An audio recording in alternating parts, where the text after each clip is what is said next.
నమస్తే అండి. యూట్యూబ్ ప్రజలందరికీ మా యొక్క ధన్యవాదాలు. మనము ఈరోజు మరుగుమందు దేనివల్ల పెట్టుకోవాలి, మరుగుమందు అసలు ఉన్నదా లేదా, మరుగుమందు వల్ల ఉపయోగాలు ఏంటిది అనేది మనము ఈ వీడియోలో పూర్తిగా తెలుసుకుందామండి. మరుగుమందు అనేది పూర్వకాలం నుంచే ఉందండి. మరుగుమందు వలన మనము భార్య భర్తలు, అత్త కోడలు, పిల్లలు, లవర్స్లు, ఇడిపోయిన వాళ్ళకి, అక్రమ సంబంధం పెట్టుకున్న వాళ్ళకి ఈ మరుగుమందు అనేది ఇలా ఒక్కసారి పెడితే చాలు, వాళ్ళు లైఫ్ లాంగ్ జీవితకాలం తోడు నీడగా కుక్కలాగా వాళ్ళ కాళ్ళ దగ్గర పడేలా 100% గ్యారెంటీగా అనేది ఉంటుందండి.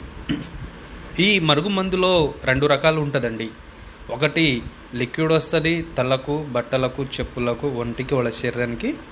రెండోది వచ్చేసి పౌడర్ వస్తుంది, తాగే ఆహారంలో పెట్టి తినిపించాలి. ఇలా మరుగుమందు అనేది 2 రకాలు ఉంటుంది. మీరు ఈ